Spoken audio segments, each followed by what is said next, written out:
Vote পরবর্তী হিংসা কাকে বলে সেটা আপনাদের চ্যানেলেই হয়তো অনেকেই দেখেছিল। পোকা পড়ে যাওয়া গলা মাংস, যেটা আমার ভাইয়ের 4 মাস পর আমরা নিয়েছিলাম। পারিনি ভাইকে বাঁচাতে, মাকে বাঁচাতে। মা মার খাচ্ছে, ভাইয়ের পা দুটো ধরিয়ে ধরেছে, বলছে ছেড়ে দে, বাঁচিয়ে দে। মুখটা থেতো করে মেরে দিল, মাথাটা পুরো গুঁড়ো হয়ে গেল। ওই পুলিশ দাঁড়িয়ে থেকে আমার মাকে দিয়ে মেরে জোর করে সাদা কাগজে সই করছে। দাঁড়িয়ে দেখছি কিছু করতে পারিনি, কেন মার খাচ্ছি আমিও। ভাইটাকে মেরে ফেললো, রক্ত ধুয়ে দিচ্ছে ওসি তার লোককে নিয়ে, কনস্টেবলকে নিয়ে।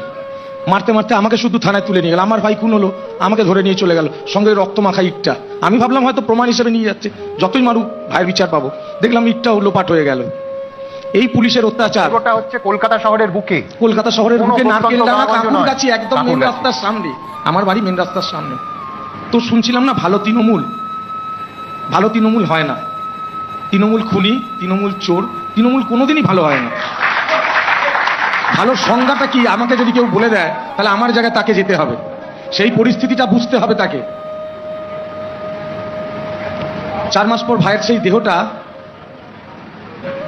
আমরা দেখতে পারিনি। আপনাদেরই পুলিশ, মানে তখনকার পুলিশ, তখন এই শ্মশান থেকে না পালিয়ে যাচ্ছিল। আপনাদের ক্যামেরাম্যানরাও ছিলেন, তারাও থাকতে পারিনি, কেন ওই পচা গন্ধ।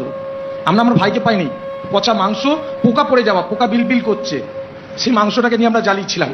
আমি আমার মা দীর্ঘ 4 মাস আমরা একবেলা খেতাম। কেন আমাদের ধর্মমতে তো ভাই মারা গেছে কিন্তু দেহ তো সৎকার হয়নি, আমরা একবেলা করে আলু সেদ্ধ ভাত খেতাম। আর বিচারের আশায় আজকে 5টা বছর আমরা লড়ে গেছি।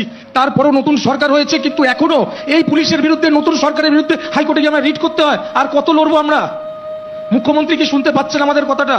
আর কতটা লড়বো? আজকে আমি রিট করে শুধু এই অর্ডারটাই পেলাম যে রিপোর্টটা দেবে। কি রিপোর্ট নিয়ে কি হবে? স্বপন সমাদ্দার, পরেশ পাল্লা কবে অ্যারেস্ট হবে? কবে এই গুন্ডাগুলো জেলে যাবে? কবে ভালো খারাপের তৃণমূলের বিচার আমাদের দেবে, দেখাবে যে এইটা ভালো এইটা খারাপ? তাহলে খারাপ তৃণমূল জেলে নেই কেন? আমরাও বিচার চাই, আমরাও চাই আমাদের ভোট পরবর্তী হিংসার মামলার ফাইল খুলুক। পুলিশ আপনারা দেখেছিলেন যাকে জেল ঘুরে আসতে হয়েছিল, 50 দিন জেল খাটার পরে এই তৃণমূল সরকার সেই পুলিশকে সাসপেন্ড না করে এখনো কলকাতা পুলিশের ডিউটিরত আছে। কেন সাসপেন্ড নয়? কেন? এর বিরুদ্ধেও কি আমাকে হাইকোর্টে যেতে হবে? এটাই আমার মুখ্যমন্ত্রীর কাছে বার্তা, শুনুন, বিচারটা আমাদেরও দিন।